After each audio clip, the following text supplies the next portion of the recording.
Hello friends, this is Shalini Srivastava. स्वागत है आपका टीचिंग लर्नर्स में। तो कैसे हैं आप लोग? उम्मीद है कि आप लोग बढ़िया होंगे और अभी पढ़ाई अच्छी चल रही होगी। और आज जो हमारी क्लास है वो हम लाए हैं बिहार की जलवायु। इससे पहले हमने बिहार का भौतिक विभाजन देख लिया था और बिहार का सामान्य परिचय देख लिया था। उसके साथ साथ हमने क्वेश्चंस भी कर लिए थे। लगभग जो क्वेश्चन हमारे बीपीएससी में आए थे उन सारे क्वेश्चंस को हमने कर लिया था। और आपकी इधर 2-3 दिन क्लास रही है, लेकिन अब आपकी रेगुलर क्लास आएगी। अब मैं पूरी तरह से आई हूँ। इधर थोड़ा सा समय थोड़ा सा इधर उधर जाना था, तो इसलिए आपकी क्लास नहीं आ पाई थी। लेकिन अब आपकी क्लास क्या है, रेगुलर आएगी और आप हमारे साथ बने रहें। क्लास को ख़त्म करने के बाद जो भी क्वेश्चन लगभग आए हैं उनको हम करेंगे, तो क्लास पढ़ने के बाद वो आप क्वेश्चन कर पाएंगे। आपको कोई दिक्कत नहीं होगी, क्योंकि पिछले क्लास में आपने देखा होगा, अगर तो आपने देखा होगा कि क्लास करने के बाद कोई भी क्वेश्चन आपके फंसे नहीं थे। ठीक है, कोई भी क्वेश्चन रुके नहीं थे, फंसे नहीं मतलब रुके नहीं थे। तो ये सारी चीज़ें हैं। तो चलिए आज हम स्टार्ट करते हैं बिहार की जलवायु को। इससे पहले अगर आपने हमारे चैनल को सब्सक्राइब नहीं किया है तो प्लीज़ सब्सक्राइब करें और ज़्यादा से ज़्यादा शेयर करें। तो चलिए हम स्टार्ट करते हैं सीधे, कोई भी बात ना करते हुए, और कम से कम समय में अधिक से अधिक कंटेंट जो मेरा देने का चलती है प्रक्रिया, जो मेरे ज़्यादा कंटेंट देने की, तो वो प्रक्रिया इसमें भी आप देखेंगे। आपको पूरा मैटर मिलेगा कम से कम समय में। तो चलिए बात करेंगे बिहार की जलवायु के बारे में। आप देखते हैं यहाँ पर, जैसा कि आप देख रहे हैं, क्या बना हुआ है, ग्लोब बना हुआ है। और ये हमारी होती है 0 डिग्री इक्वेटर लाइन होती है। ठीक है, और ये क्या होती है, 23.5 डिग्री कर्क रेखा। क्या होती है, 23.5 डिग्री आपकी कर्क रेखा होती है। और ये 23.5 डिग्री क्या होती है, मकर रेखा होती है। ये आप जानते होंगे। और भारत की स्थिति क्या होती है, यहाँ पर ऐसे कुछ होती है। ठीक है, और बिहार आपका यहीं पे पड़ता है। ठीक है, कर्क रेखा बिहार से होकर नहीं गुजरती है और बिहार की स्थिति कुछ यहाँ पर पड़ती है। तो ये चीज़ें आपको समझ में आई होंगी। और अगर हम बात करें यहाँ पर, तो ये सारी चीज़ें हो गई। और ये उष्णकटिबंधीय होती है पूरा आपका।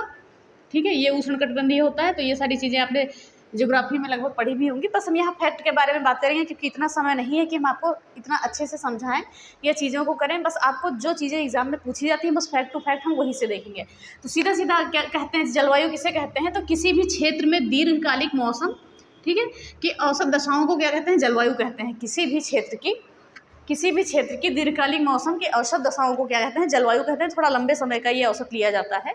और अगर हम बात करें मौसम की, तो मौसम क्या होता है, हमारा क्षण प्रतिक्षण बदला करता है। और जलवायु क्या होता है, ये दीर्घकालिक होता है। और ये लंबे समय का जब हम औसत निकालते हैं, लंबे समय से देखा करते हैं कि किस हिसाब से कैसा मौसम रहा है, तो उसी हिसाब से हम जलवायु बताते हैं। तो अगर हम बात करें बिहार की जलवायु कैसी है, तो बिहार की जलवायु जो है आपकी उपोष्ण कटिबंधीय है। यहाँ पर लिख लीजिए, पूछा गया है ये क्वेश्चन आपका बीपीएससी में, इंपॉर्टेंट है। बिहार की जलवायु कैसी है, उपोष्ण कटिबंधीय है, या कहीं कहीं पूछ लिया जाता है कैसी है, तो मानसूनी जलवायु भी हम कह सकते हैं। लेकिन ज़्यादातर आपका जो आएगा उपोष्ण कटिबंधीय ही आएगा। तो सीधा सीधा स्पष्ट हो गया कि बिहार की जलवायु कैसी है, तो उपोष्ण कटिबंधीय है। बस बिहार की स्थिति आपकी कहाँ है, ग्लोब पे, ये भारत है, भारत के ऊपर यहाँ पर है ग्लोब स्थिति। ठीक है, तो ये चीज़ें हुई। अब देखते हैं जलवायु को प्रभावित करने वाले कारक। जो बिहार की जलवायु है उसको कौन कौन से कारक प्रभावित करते हैं, तो लगभग यही सारे कारक हैं। हम एक बार देख लेते हैं। अक्षांशीय स्थिति प्रभावित करती है, किसी भी क्षेत्र की जलवायु को अक्षांशीय स्थिति जो है प्रभावित करती है। समुद्र तल से दूरी उस क्षेत्र की किसी भी जगह की जलवायु को प्रभावित करती है। हिमालय से दूरी या ऊंचाई भी प्रभावित करती है। मानसून का प्रभाव तो जाहिर सी बात है, आपका कैसा मौसम रह रहा है, क्या चीज़ें हैं, ये सारी चीज़ें प्रभावित करती हैं। और उच्चावच और वायुदाब, यानी कि वर्षा कैसे होगी, कितनी होगी, किस मात्रा में होगी, ये सारी चीज़ें वायुदाब की हम बात करें, यानी वर्षा के लिए उत्तरदायी होती है। ये वायुदाब क्या होता है, वर्षा के लिए उत्तरदायी होती है। तो ये चीज़ें आप समझ गए होंगे, वर्षा के लिए उत्तरदायी कि प्रभावित करने वाले कारक कौन कौन से हैं। तो बस फैक्ट के बारे में हम बात करेंगे। तो आपने देख लिया कि बिहार की जलवायु को प्रभावित करने वाले कारक कौन कौन से हैं।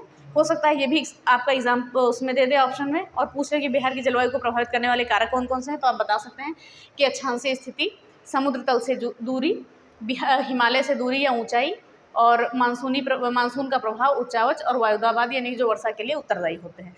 तो ये चीज़ें तो हो गई लगभग चीज़ें आपकी। ये जरूर याद रखिएगा, बिहार की जलवायु कैसी है, एग्जाम में आपका पूछा गया है। अब हम बात करते हैं, कुछ जलवायुवेत्ताओं ने जो है बिहार की जलवायु को विभाजित किया है। जहाँ से आपका देखिए डिटेल में अगर पढ़ेंगे तो बहुत सारी चीज़ें हैं। इसको अगर हम डिटेल में देखते हैं तो बहुत सारी चीज़ें हैं जो आपका जलवायु वर्गीकरण है। लेकिन जो आपका बीपीएससी का लेवल है, क्योंकि बहुत ज़्यादा हाई लेवल नहीं पूछा जाएगा, तो इसमें क्या आपका 10th लेवल तक की चीज़ें पूछी जाएंगी। तो इसमें सिर्फ आपको ये पूछा जाएगा कि किस क्षेत्र में ये संकेतक ही पूछा जाता है, नहीं तो डिटेल में तो इतना नहीं पूछा जाता इसमें। तो हम देखते हैं जलवायु वर्गीकरण किया गया है, कुछ जलवायुवेत्ताओं ने किया है जलवायु वर्गीकरण, जो बहुत ही इंपॉर्टेंट है और हमेशा पूछा जाता है। तो सबसे पहले हम कोपेन का जलवायु वर्गीकरण देखते हैं। कोपेन बहुत ही इंपॉर्टेंट है आपके। ठीक है, कोपेन जो है बिहार की जलवायु को 2 भागों में बांटा है। कोपेन ने बिहार की जलवायु को 2 भागों में बांटा है। जैसे बिहार हो गया है, इसकी जलवायु को 2 भागों में कोपेन ने बांट दिया है। एक बांटा है उत्तरी बिहार और एक बांटा है दक्षिणी बिहार। हम कह सकते हैं ये हो गया हमारा उत्तरी बिहार, ठीक है, और ये हो गया हमारा दक्षिणी बिहार। ठीक है, ये हो गया उत्तरी बिहार, ये हो गया दक्षिणी बिहार। तो कोपेन ने 2 भागों में बांटा है हमारी जलवायु को, बिहार की जलवायु को, एक उत्तरी बिहार, एक दक्षिणी बिहार। और हम बात करेंगे जो उत्तरी बिहार है उसको कौन सा संकेत दिया है, ये संकेतक ही आपका पूछा जाता है, बहुत ही ज़्यादा इंपॉर्टेंट है, मोस्ट इंपॉर्टेंट है, याद रखिएगा, सीधे सीधे संकेत पूछा जाता है। तो कोपेन ने जो है उत्तरी बिहार का संकेतक किसे बताया है, CWG जलवायु क्षेत्र को बताया है। ये ऐसे सीधे पूछा जाता है, CWG इन्होंने बताया है आपका उत्तरी बिहार का। और दक्षिणी बिहार का हम बोलेंगे, दक्षिणी बिहार का इन्होंने AW जलवायु क्षेत्र बताया है। तो अगर आपको ये मैप हम शेयर कर देंगे टेलीग्राम पे, आपकी इसी PDF में, मैंने पिछले क्लास की PDF नहीं डाली थी तो उसको भी डाल देंगे, और उसी में जैसे आज की जो क्लास है उसमें ये क्षेत्र की PDF आपको एक साथ ऐड करके दे दी जाएगी मैप के साथ। तो हमने क्या देखा, कोपेन ने बिहार की जलवायु को 2 भागों में बांटा है, एक उत्तरी बिहार, एक दक्षिणी बिहार। उत्तरी बिहार को उन्होंने किस जलवायु क्या संकेत दिया है, कौन सा जलवायु क्षेत्र बताया है, CWG। और ये कैपिटल और स्मॉल का ध्यान रखिएगा यहाँ पर। और जो है दक्षिणी बिहार को दक्षिणी बिहार को इन्होंने कौन सा संकेत दिया है, AW, और ये क्या है, दक्षिणी बिहार है। तो ये चीज़ें आपको समझ में आई होंगी कोपेन का जलवायु। तो इम्पॉर्टेंट है, बहुत ही इंपॉर्टेंट है, इस पर इंपॉर्टेंट लगा लीजिए क्योंकि जलवायु क्षेत्र आपका इंपॉर्टेंट है। जलवायु, अब आते हैं अगले त्रिवार्थ आते हैं, ठीक है, लेकिन सबसे ज़्यादा इंपॉर्टेंट आपका क्या है, कोपेन है। त्रिवार्थ ने भी बिहार की जलवायु को जलवायु क्षेत्र को 2 भागों में बांटा है। पहला आपका क्या, उत्तरी बिहार, और दूसरा दक्षिणी बिहार, इन भागों में बांटा है इन्होंने आपका। तो देखते हैं उत्तरी बिहार को इन्होंने कौन सा नाम दिया है, त्रिवार्थ ने CAW जलवायु क्षेत्र, इन्होंने CAW जलवायु क्षेत्र नाम दिया है उत्तरी बिहार को। और दक्षिणी बिहार की जलवायु क्षेत्र को कौन सा संकेत दिया है, AW, यानी कि दोनों लोग का ये AW सेम है, देख लीजिए आप, AW इनका भी है और AW जो है इनका भी, दोनों लोग का, त्रिवार्थ और कोपेन का सेम है दक्षिणी बिहार का, ठीक है। तो हमने क्या देखा कि त्रिवार्थ ने बिहार को 2 भागों में बांटा है, एक उत्तरी बिहार और एक दक्षिणी बिहार। उत्तरी बिहार को संकेत कौन सा दिया है, कौन सा जलवायु क्षेत्र बताया है, CAW, और AW बताया है दक्षिणी को, ठीक है। सीधे सीधे संकेतक पूछे जाते हैं, बस आपको इतना ही याद करने की ज़रूरत है, आपके एग्जाम में यही चीज़ें पूछी जाएंगी और जो पूछी भी गई हैं। फिर अगले आते हैं थानवेट आते हैं, इन्होंने जो है कुछ अलग तरीके से बिहार की जलवायु को बांटा है। इन्होंने बांटा है, पहले देखिए इन्होंने बांटा है, थानवेट ने जो है बांटा है बिहार की जलवायु को, आप हम देख सकते हैं यहाँ पर, इन्होंने बांटा है उत्तर पश्चिमी संकीर्ण क्षेत्र और बिहार का अधिकांश क्षेत्र, यानी कि इन्होंने ऐसे बांटा है, शायद आपको दिख रहा हो, मैं यहाँ पे लिख देती हूँ। देखिए जैसे मान लीजिए कि ये बिहार है, ये आपका बिहार है, तो इन्होंने एक क्षेत्र ये बांटा है, एक क्षेत्र ये बांट दिया है, बाकी क्षेत्र ये बांटा है, ठीक है। तो इन्होंने क्या बांटा है, उत्तर पश्चिमी संकीर्ण क्षेत्र। तो ये आपका क्या है, उत्तर पश्चिमी संकीर्ण क्षेत्र, उत्तर पश्चिमी संकीर्ण क्षेत्र। और बाकी हम कह सकते हैं अधिकांश बिहार, या कह सकते हैं बिहार का अधिकांश क्षेत्र, कोई बात नहीं है, बाकी शेष बिहार कह सकते हैं, ठीक है, शेष बिहार। तो 2 क्षेत्र में बांटा है थानवेट ने, कौन सा, उत्तर पश्चिमी संकीर्ण क्षेत्र, और कौन सा, शेष बिहार या अधिकांश बिहार का क्षेत्र। तो जो ये आपका उत्तर पश्चिमी संकीर्ण क्षेत्र है, इसको इन्होंने बांटा है CBW, यहाँ पर हम लिख देते हैं C, देखिए कैपिटल C है, B भी कैपिटल है और स्मॉल W है। जलवायु क्षेत्र का नाम क्या दिया है इन्होंने, CBW, और जो अधिकांश क्षेत्र है उसको दिया है CAW, इसको क्या दिया है, CAW। तो ये हो गई आपकी कुछ जलवायु वेताओं के अनुसार बिहार की जलवायु का वर्गीकरण हमने किया, कोपेन के अनुसार और त्रिवार्थ के अनुसार और थानवेट के अनुसार। तीनों लोगों ने 2-2 भागों में बिहार की जलवायु को बांटा है और अपने संकेतक दिए हैं। इन संकेतकों को ध्यान में रखिएगा और एक बार आप स्क्रीनशॉट ले लीजिएगा, ये मोस्ट इंपॉर्टेंट है, यहाँ से आपके क्वेश्चन बनने की 100% संभावना है, याद रखिएगा, जलवायु से क्वेश्चन बनते हैं।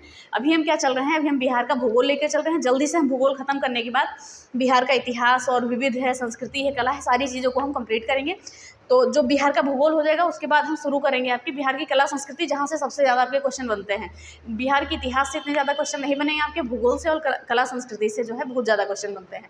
तो चलिए इन चीज़ों को आप देख लीजिए, एक बार स्क्रीनशॉट ले लीजिए। आई होप आपको ये संकेतक समझ में आए होंगे, तो इन संकेतकों को ध्यान रखना बहुत ही ज़रूरी है। तो चलिए अब हम आगे आते हैं, अगली स्लाइड पर देखते हैं क्या है। तो इसको आप स्क्रीनशॉट ले लीजिए और साथ में नोट करते रहिए तो ज़्यादा अच्छा रहेगा। चलिए आते हैं आगे। चलिए अब हम बात करते हैं बिहार में ऋतुओं के बारे में, ठीक है। तो बिहार में हम देखते हैं ऋतुएं कितनी प्रकार की पाई जाती हैं, 3 प्रकार की पाई जाती हैं आपकी।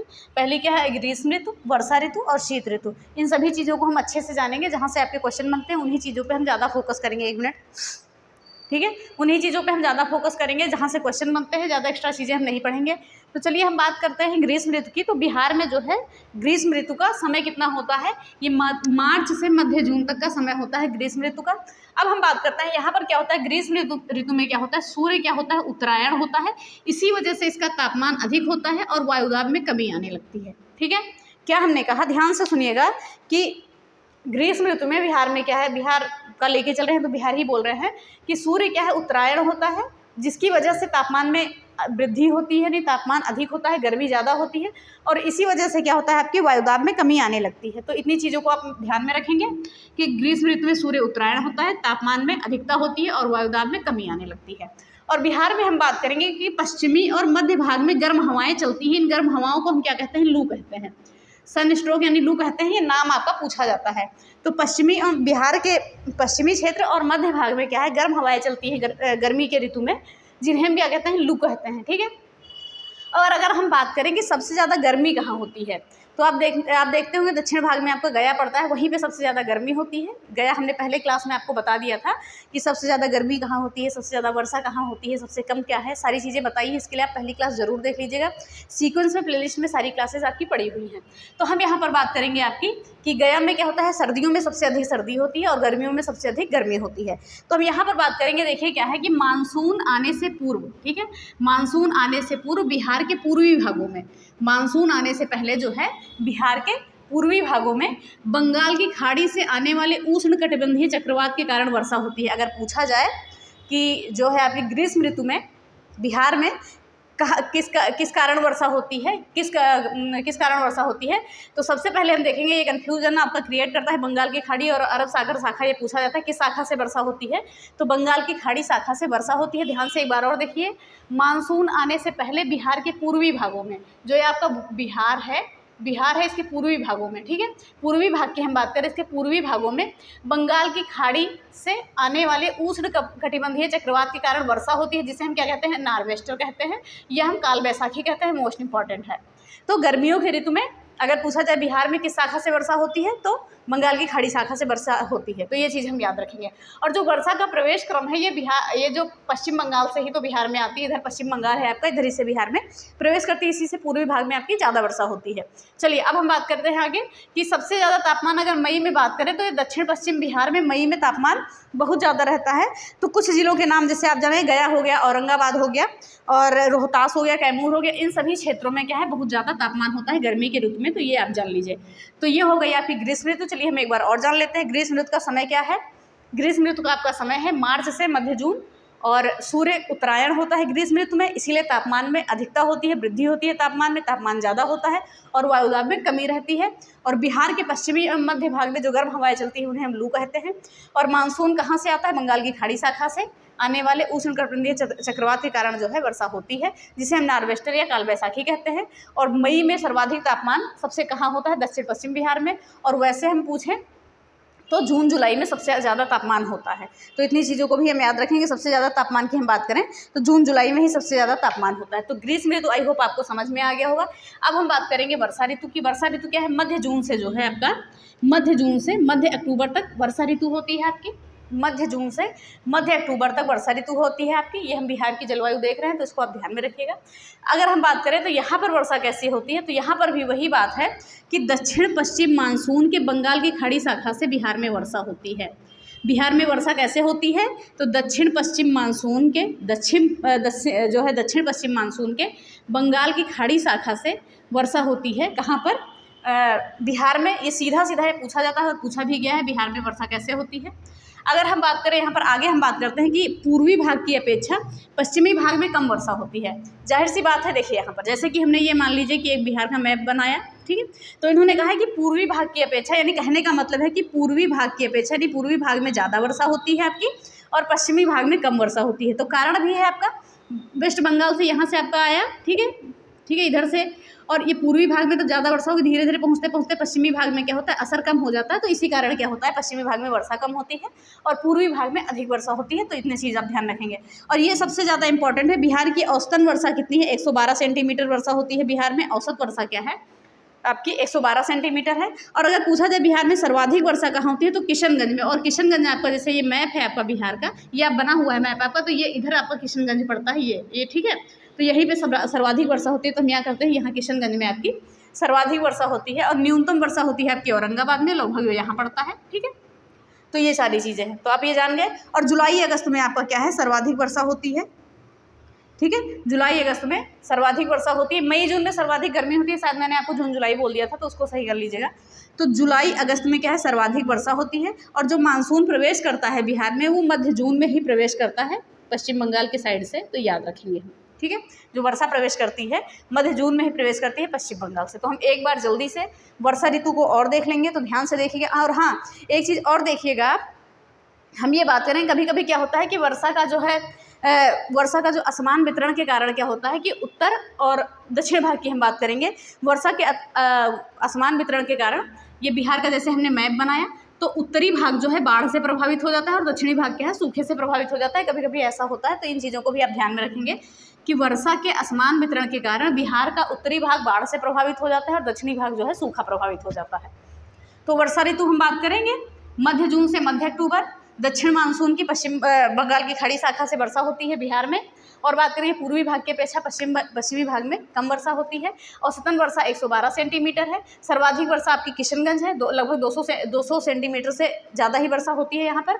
और न्यूनतम आपका क्या है, औरंगाबाद है। जुलाई अगस्त में सर्वाधिक वर्षा होती है और मानसून प्रवेश करता है आपका जून के दूसरे सप्ताह में, ठीक। अब आते हैं हम शीत ऋतु पर, ठीक है। शीत ऋतु क्या है आपका, मध्य अक्टूबर से फरवरी।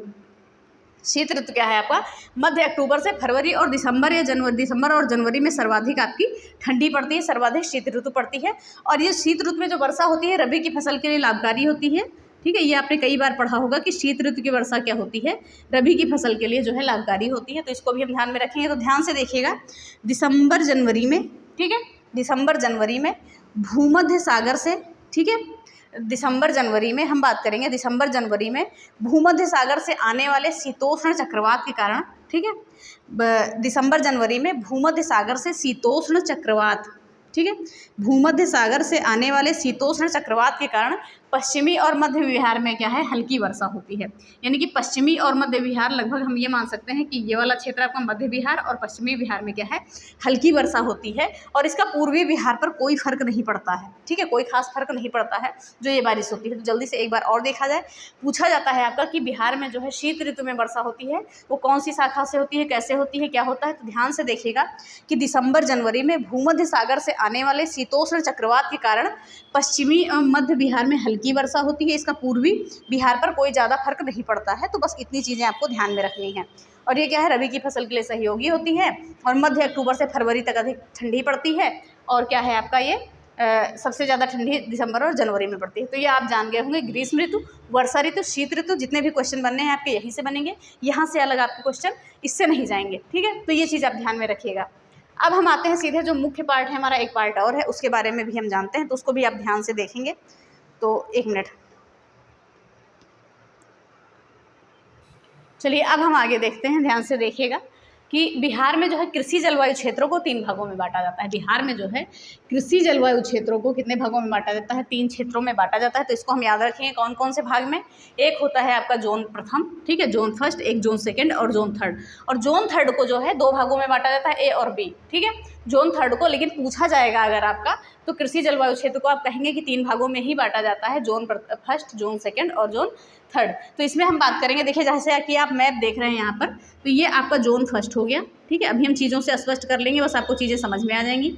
और ये आपका क्या हो गया, जोन सेकंड हो गया, ठीक है, जोन सेकंड हो गया। और आपका ये हो गया जोन थर्ड, ये हो गया जोन थर्ड आपका, थर्ड का ए, ठीक है, ए। और ये जोन थर्ड का बी हो गया, जोन थर्ड का बी हो गया। तो इन सभी चीज़ों को हम स्पष्ट करेंगे। तो चलिए हम देख लेते हैं एक बार, ध्यान से देखिएगा। एक सेकंड, थर्ड का बी ये होगा, ए वो होगा, एक सेकंड, थर्ड का बी ये होगा और ए ये होगा, ठीक है। चलिए अब हम देखते हैं ध्यान से चीज़ों को अच्छे से। तो ये सारी चीज़ें हो गई हमारी। और हम देखते हैं यहाँ पर क्या है, हमारा उत्तर प्रदेश है, ठीक है, ये उत्तर प्रदेश है हमारा, ये है झारखंड, शायद आपको ना दिख रहा हो, और ये है पश्चिम बंगाल। तो हमने क्या देखा, जोन प्रथम ये है, ध्यान से देखिए, अभी हम ऊपर से समझेंगे। जोन प्रथम है, जोन सेकंड है यानी कि जोन द्वितीय है, जोन थर्ड का ये बी पार्ट है और ये ए पार्ट है, ठीक है। ए पार्ट ये वाला है, बी पार्ट ये वाला है। तो इतनी चीज़ों को हम ध्यान में रखें। अब चलिए हम देखते हैं ऊपर। तो सबसे पहले हम देखते हैं जोन फर्स्ट। जोन फर्स्ट के अंतर्गत 13 जिले आते हैं आपके, ये पश्चिमी। अब पहले देखिए जोन फर्स्ट का पार्ट कौन सा है, ये उत्तर पश्चिमी क्षेत्र है। क्या है, उत्तर पश्चिमी क्षेत्र है बिहार का ये जोन फर्स्ट। आपका उत्तर पश्चिमी क्षेत्र है, इसके अंतर्गत आते हैं 13 जिले। इसी के अंतर्गत आपका पूर्वी चंपारण, पश्चिमी चंपारण, ठीक है, और शिवहर, सीतामढ़ी, मधुबनी, गोपालगंज। देखिए वैसे जिले आपके नहीं पूछे जाते हैं, बस जो पूछे जाते हैं वही है। तो जिले को नाम एक बार सुन लीजिए कि इस क्षेत्र में कौन कौन से जिले पड़ते हैं, ध्यान से देखिएगा। पश्चिमी चंपारण, पूर्वी चंपारण, सीतामढ़ी, गोपालगंज और सिवान, सारण, मुजफ्फरपुर, वैशाली, समस्तीपुर, दरभंगा, मधुबनी और बेगूसराय, ये सारे पड़ते हैं। कुल मिला के 13 जिले आपके जोन प्रथम में पड़ते हैं। तो जिले आपसे नहीं पूछे जाते हैं, याद रखिएगा, बस यही चीज़ें जो आपकी पूछी जाती हैं। और हम बात करें जोन प्रथम में 13 जिले आते हैं। उत्तर पश्चिमी क्षेत्र है बिहार का आपका ये। और यहाँ पर क्या है, खादर मिट्टी की प्रधानता होती है। आपने जब हम पढ़ा रहे थे भौतिक विभाजन तो हमने ये देखा था कि यहीं पर वन क्षेत्र भी अधिक पाए जाते हैं आपके, ठीक है। और यहाँ पर खादर मिट्टी की प्रधानता होती है। खादर मिट्टी क्या होती है, आपकी उपजाऊ होती है। और औसत वर्षा की बात करें तो 104 से 195 सेंटीमीटर औसत वर्षा आपकी जोन प्रथम में होती है। और मुख्य खाद्यान्न फसल कौन कौन सी यहाँ पर होती है, गन्ना, धान, गेहूँ, अरहर, मक्का, यानी कि खाद्यान्न की अधिकता होती है। यहाँ पर कह सकते हैं खाद्यान्न की जो है अधिकता होती है यहाँ पर आपकी जोन प्रथम में। तो जोन प्रथम में हमने क्या देखा, 13 जिले हैं, खादर मिट्टी की प्रधानता है और उत्तर पश्चिमी क्षेत्र है बिहार का। औसत वर्षा 104 से 195 सेंटीमीटर की है। धान, गन्ना, गेहूं, अरहर, मक्का आदि जो है खाद्यान्न यहाँ पर होते हैं। और खाद्यान्न की प्रमुख फसलता है और मिट्टी भी यहाँ की उपजाऊ है, जैसा कि हमने बताया है। चलिए अब हम आगे देखते हैं जोन द्वितीय के बारे में।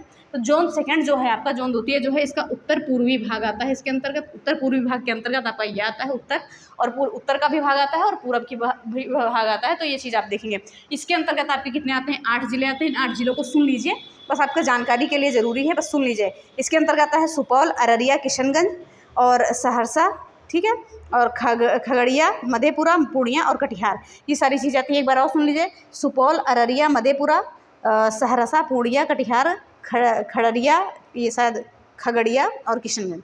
तो ये सारे आते हैं, लगभग 8 जिले आपके आ जाते हैं जोन सेकंड में। तो ये आपका हम मैप का जो आपका स्क्रीनशॉट डाल देंगे, तो इसमें आप पूरा देख लीजिएगा, एक हिसाब से विभाजित किया है पूरा जोन के हिसाब से, तो उसको देख लीजिएगा, आपके इसी पीडीएफ में हम ऐड कर देंगे। और यहाँ पर मुख्य फसल कौन कौन सी होती है, जूट है, सरसों है, मूंग है, चाय है, ये सारी चीज़ें हैं। देखिए जूट को कहाँ पटसन भी बोलते हैं, याद रखिए, कहीं कहीं पर जूट को क्या है, पटसन बोलते हैं। और पटसन उत्पादन में अग्रणी जिला आपका क्या है, पूर्णिया है, ठीक है। पटसन जिला में अग्रणी जिला क्या है आपका, पूर्णिया है। और हम चाय उत्पादन में माने अग्रणी जिला आपका कौन सा है, तो ये किशनगंज है, ठीक है। ये क्या है आपका, किशनगंज कहाँ पड़ता है, यहाँ पड़ता है आपका। तो ये किशनगंज जो है चाय उत्पादन में थोड़ा सा अग्रणी है, तो याद रखिए। और औसत वर्षा जोन द्वितीय में, जोन सेकंड में कितनी होती है, 120 से 140 सेंटीमीटर औसत वर्षा होती है। तो हमने क्या देखा, ध्यान से देखिएगा चीज़ों को। हमने देखा कि जोन जो सेकंड था, उत्तर पूर्वी भाग था आपका, ये वाला भाग था। और बात करें कि औसत वर्षा यहाँ 120 से 140 सेंटीमीटर होती है। 8 जिले आते हैं इसके अंतर्गत। मुख्य फसल कौन सी है, जूट, सरसों, मूंग, चाय आदि ये सारी है। जूट यानी कि पटसन भी बोलते हैं, जो पूर्णिया अग्रणी है जिसके उत्पादन में, और चाय के उत्पादन में किशनगंज है। अब हम आते हैं जोन थर्ड में। जोन थर्ड को हमने 2 भागों में बांटा है, जोन थर्ड ए और zone third B. Zone third A के अंतर्गत कौन से 6 जिले आते हैं, और जोन थर्ड बी के अंतर्गत आते हैं आपके 11 जिले। इन जिलों को भी हम जानेंगे, तो ध्यान से देखिएगा। और पूरा का पूरा दक्षिणी क्षेत्र जो है इस क्षेत्र के अंतर्गत आ जाता है, जोन थर्ड के अंतर्गत। और औसत वर्षा यहाँ पर आपकी क्या होती है, औसत वर्षा होती है आपकी 95 से 115, 125, कहीं पर 115 मानते हैं, कहीं पर 125 सेंटीमीटर मानते हैं। तो इन दोनों आंकड़ों को आप याद रखेंगे, जैसा भी आपके एग्जाम में पूछा जाएगा तो आप देख सकते हैं। तो जोन थर्ड जो है पूरा दक्षिणी भाग आपका, ये देखिए जोन थर्ड का पूरा दक्षिणी भाग है ये। और औसत वर्षा यहाँ पर 95 से 115 या 125 सेंटीमीटर होती है। और उत्पादन यहाँ पर किन किन चीज़ों का होता है, गेहूं का भी होता है, गन्ना नहीं, चना, अरहर, दाल, धान आदि का जो है उत्पादन होता है। और जो जोन ए है आपका, थर्ड ए है, उसमें 6 जिले आते हैं।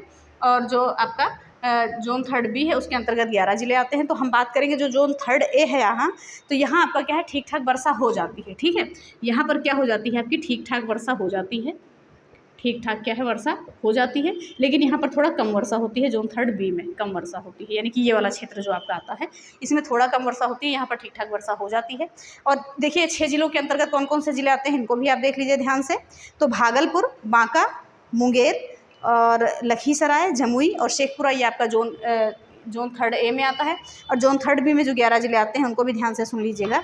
वो जिले आपके कौन कौन से हैं, बक्सर है, भोजपुर है, पटना है, कैमूर है, रोहतास है आपका, और अरवल है, जहानाबाद है, नालंदा है, औरंगाबाद है, गया है और नवादा है। तो लगभग ये आपके 11 जिले आ जाते हैं जोन 3 बी के अंतर्गत। तो ये आपके जोन के हिसाब से हमने विभाजित कर दिया। चलिए एक बार और जान लेते हैं जल्दी से। बिहार में कृषि जलवायु क्षेत्र को 3 भागों में बांटा गया है। 3 भाग कौन सा? जोन प्रथम, जोन द्वितीय, जोन तृतीय। और जोन तृतीय को 2 भागों में बांटा गया है, ए और बी में।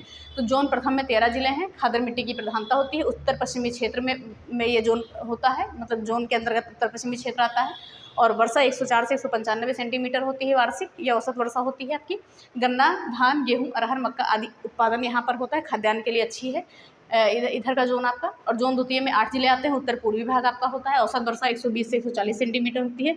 जूट, सरसों, मूंग और चाय का उत्पादन यहाँ पर होता है। और जोन 3 की हम बात करेंगे, 2 भागों में बांटा गया है। पूरा दक्षिणी क्षेत्र जोन 3 के अंतर्गत आता है। जोन 1 ए में जो है, जोन 3 ए में आपका 6 जिले हैं। जोन 3 बी में आपके 11 जिले हैं। गेहूँ, चना, अरहर, दाल, धान, ये सारी आपकी क्या है? खाद्य फसलें हैं, यहाँ की मुख्य फसलें हैं। और औसत वर्षा 95 से 125 सेंटीमीटर होता है। तो ये सारी चीज़ें लगभग आपको कवर कर गई होंगी। तो ये आपका पूरा खत्म होता है बिहार की जलवायु। इसके अलावा आपका अलग से क्वेश्चन नहीं पूछा जाएगा, तो आप देख लीजिएगा। और इसके अंतर्गत जितने भी जिले आएंगे वो सारे आपको पीडीएफ में मिल जाएंगे। पिछले क्लास की भी हमने पीडीएफ नहीं दी थी, तो उसको भी दे देंगे। तो प्लीज़ आप सपोर्ट अगर बनाए रखेंगे तो चीज़ें बहुत बेहतर तरीके से आप पाएंगे। कम से कम समय में हम आपको चीज़ें पूरा करवाएंगे। तो अगर आप फॉर्म डाल रहे हैं अदर स्टेट से हैं, देखिए बाकी जो बिहार के बच्चे हैं, जो चीज़ें फैक्ट हैं वो चीज़ें ध्यान से सुनिएगा। जो बच्चे बिहार के हैं वो 2-3 महीने पहले से तैयारी कर रहे हैं और आपसे कहीं बेहतर हैं, क्योंकि उन्होंने पहले से लगभग तैयारी कर ली है। और आपको अब पता चला है कि आप एलिजिबल हैं वहाँ पर, तो इसलिए आपने अब से स्टार्ट किया है। तो जो आपकी बाकी जीके ठीक ठाक होगी, लेकिन बिहार जीके आपको पढ़नी पड़ेगी। तो अच्छे से इसको पढ़िए और कम से कम समय में हम अधिक से अधिक कंटेंट दे रहे हैं, इसको अच्छे से देखिए। ये सारी चीज़ें अगर आपको समझ में आ गई हो तो हम आते हैं, जो भी बीपीएससी ने क्वेश्चन पूछे हैं उस क्वेश्चन पे आते हैं। लगभग क्वेश्चन को हम करा देते हैं जो क्वेश्चन आपके पूछे गए हैं। तो चलिए अब हम आते हैं क्वेश्चन पे। चलिए हम देखते हैं कि कुछ प्रश्न हैं जो बीपीएससी ने पूछे हैं, और ऐसे ही क्वेश्चन आपके पूछे जाते हैं। अब सोचिए बीपीएससी ने पूछे हैं तो टीचिंग वाले में आपका कैसा क्वेश्चन आएगा। तो ऐसे ही क्वेश्चन पूछे जाते हैं। तो अगर आप चैप्टर पढ़ लिए हैं तो आपके पूरे क्वेश्चन क्लियर हो जाएंगे, आप ऐसे ही जवाब दे पाएंगे। तो देखिए पहला प्रश्न क्या है हमारा, कि बिहार में अधिकतम औसत वार्षिक वर्षा कौन से जिले में होती है। बिहार में अधिकतम औसत वार्षिक वर्षा कौन से जिले में होती है। जैसा कि पहले हमने अभी आपको बताया कि जैसा कि ये बिहार है आपका, ठीक है। तो पहले हम ऑप्शन देख लेते हैं, फिर आपको बताते हैं। औरंगाबाद, किशनगंज, पटना, गया, या इनमें से कोई नहीं, या एक से अधिक। यहाँ पर 5 ऑप्शन दिए जाते हैं। तो बात करेंगे, यहाँ पर हमने बात की थी कि ये जब वेस्ट बंगाल से वर्षा आती है, और हमने आपको ये भी बताया था कि यहाँ पर कौन सा जिला आपका पड़ता है, वो पड़ता है आपका किशनगंज, ठीक है। किशनगंज पड़ता है, और यहीं पे क्या होती है, 200 सेंटीमीटर से ज़्यादा बारिश होती है। तो बात कर सकते हैं सबसे ज़्यादा बारिश कहाँ पर होती है, तो किशनगंज में होती है। इसको आप ध्यान में रखिएगा, ये हमने आपको पीछे भी बताया है, तो आप इस चीज़ का जवाब दे पाए होंगे अच्छे से। तो बिहार में अधिकतम वार्षिक वर्षा वाला जिला कौन सा है, किशनगंज है। फिर अगले प्रश्न पर हम आते हैं। अगला प्रश्न है, उत्तर बिहार के लिए क्या प्रसिद्ध है। ध्यान से देखिएगा, कृषि समृद्धि, भारी उद्योग, बाढ़ या सूखा, या नन ऑफ दीज, यानी कि कोई नहीं इसमें से, या एक से अधिक। तो हमने ये बात की थी कि वर्षा के असमान वितरण के कारण, बात किया था, वर्षा के असमान वितरण के कारण उत्तरी बिहार जो है वो बाढ़ से प्रभावित रहता है, और दक्षिणी बिहार जो है सूखे से प्रभावित रहता है। ये चीज़ हमने आपको बताई थी। तो उत्तर बिहार किसके लिए प्रसिद्ध होगा, आपका बाढ़ है, तो बाढ़ के लिए प्रसिद्ध होगा। तो इस पर टिक कर दीजिए, तो बाढ़ है आपका, ये सही आंसर हो जाएगा। तो आई होप आपको ये चीज़ें समझ में आई होंगी कि उत्तरी बिहार जो है आपका बाढ़ के लिए, और दक्षिणी बिहार जो है आपका सूखे के लिए प्रसिद्ध है। फिर बात करेंगे कोपेन की जलवायु के अनुसार उत्तर बिहार, ठीक है। कोपेन की जलवायु के अनुसार उत्तर बिहार की जलवायु क्या है। तो जैसा कि हमने बात किया था, कोपेन ने जलवायु का वर्गीकरण 2 भागों में किया है, ये उत्तर और दक्षिण बिहार में किया है। तो अभी हम बताएंगे, देखिए पहला क्या है आपका CWG, दूसरा है AW, तीसरा है CW, CBW और CAW, और ये नन ऑफ दीज, यानी इनमें से कोई नहीं, या एक से अधिक। तो जो कोपेन ने किया है आपका, तो यहाँ पर उन्होंने किया है विभाजित जलवायु क्षेत्र का संकेत क्या रखा है, CWG रखा है, और जो आपका रखा है दक्षिण का AW रखा है। तो उत्तरी बिहार में कौन सा है, तो क्या पूछ रहा है क्वेश्चन, कोपेन की जलवायु के अनुसार उत्तर बिहार की जलवायु क्या है, आपकी CWG है। सीधे सीधे स्पष्ट है, आपको समझ में आ रहा होगा। तो ऐसे ही चीज़ें आप यहाँ वहाँ पर कर पाएंगे, तो कोई दिक्कत आपको नहीं होगी अगर आप अच्छे से पढ़ ले रहे हैं। फिर बात करिए, गन्ना उत्पादन में अग्रणी जिला कौन सा है। गन्ना उत्पादन में अग्रणी जिला कौन सा है, तो जैसा कि हमने आपको बताया था कि ये जो बिहार आपका ये वाला क्षेत्र है, तो ये उत्पादन के लिए कुछ ज़्यादा ही प्रसिद्ध है। तो पहले हम क्या बात करेंगे, पश्चिमी चंपारण, सीतामढ़ी, गोपालगंज, पूर्वी चंपारण, या इनमें से कोई नहीं, या एक से ज़्यादा कहेंगे। तो इसमें से जो है पश्चिमी चंपारण आपका क्या है, गन्ने के लिए उत्पादन में अग्रणी है। यहाँ पर वर्षा भी पर्याप्त मात्रा में होती है, उत्पादन भी होता है। तो पश्चिमी चंपारण में गन्ना के लिए अधिक उत्पादन में अग्रणी जिला आपका क्या है, पश्चिमी चंपारण है। हमने अभी आपको पीछे बताया है कि चाय उत्पादन के लिए अग्रणी जिला कौन सा है और जूट उत्पादन के लिए अग्रणी जिला कौन सा है। तो इसका आंसर आप एक बार कमेंट बॉक्स में लिख लीजिए, दे दीजिएगा, चाय उत्पादन के लिए अग्रणी जिला और जूट उत्पादन के लिए अग्रणी जिला कौन सा है। फिर अगला हमारा 5वां क्वेश्चन है, लास्ट क्वेश्चन है कि बिहार में हम बात करेंगे कि उत्पादन की प्रत्याशा एवं संभावनाएं किस में ज़्यादा हैं, यानी बिहार में क्या चीज़ सबसे ज़्यादा होता है, किस चीज़ का उत्पादन सबसे ज़्यादा किया जाता है। तो तेल शोधनागार, वन आधारित उद्योग, बालू का खनन उद्योग या कृषि आधारित उद्योग या इनमें से कोई नहीं। तो बिहार में क्या है, कृषि है, कृषि ज़्यादा होती है हमारे यहाँ उत्तर प्रदेश और बिहार में, तो कृषि आधारित उद्योग जो है हमारा ये सही हो जाएगा। तो बिहार में जो है उत्पादन की दृष्टि से सबसे ज़्यादा प्रत्याशा संभावनाएं किसमें है, तो कृषि आधारित उद्योग में है। तो ये सारी चीज़ें हो गई, आपके प्रश्न हो गए। तो आई होप आपको समझ में आया होगा कि अगर हम चैप्टर पढ़ ले रहे हैं तो हम एक भी क्वेश्चन गलत नहीं करेंगे, सारे क्वेश्चन कर पाएंगे। और इसकी PDF आपको मिल जाएगी हमारे टेलीग्राम चैनल पर, teaching learners by Shalini Srivastava, link आपको डिस्क्रिप्शन में मिल जाएगी। और आप अगर नोट्स बनाएंगे तो ज़्यादा अच्छा रहेगा, अपने हिसाब से बनाएंगे, क्योंकि कुछ चीज़ें हम बोलते भी हैं और कुछ चीज़ें जो है लिखी भी रहती हैं, तो वो सारी चीज़ें हैं। तो उम्मीद है कि आपको क्लास पसंद आई होगी। ऐसे ही आपको रेगुलर क्लासेस मिलेंगी, क्लास में आपको गैप नहीं होगा। और गर्मी कुछ ज़्यादा है तो बहुत अच्छे से रहिएगा, ठीक है। तो चलिए इसी के साथ ही वीडियो खत्म करते हैं। तो अगर वीडियो पसंद आए तो प्लीज़ वीडियो को लाइक करिए, शेयर करिए और चैनल को सब्सक्राइब करें, साथ में बेल आइकन दबाना ना भूलें। और हाँ, एक बात और सुनिए, जैसे कोई चीज़ें नई होती हैं तो उसके लिए जैसे आपको पढ़ाने में नई चीज़ें देखिए फेस करती तो अच्छी लगती हैं, लेकिन इसको समझने में, पढ़ने में समय लगता है। उसके बाद हम आपके सामने आधे घंटे की वीडियो ला पाते हैं। तो प्लीज़ आप सपोर्ट करते रहें, साथ बनाए रखें। और देखिए, अगर आप जो भी चैप्टर यहाँ से पढ़ ले रहे हैं उससे बाहर तो क्वेश्चन हम नहीं जाने देंगे, ये हमसे आपसे वादा है। क्योंकि आपने पिछले एग्जाम्स में भी देखा होगा, अगर वहाँ से क्वेश्चन बने हैं तो उससे बाहर नहीं गए उस चैप्टर से। तो चलिए इसी के साथ वीडियो खत्म करते हैं। धन्यवाद, जय हिंद।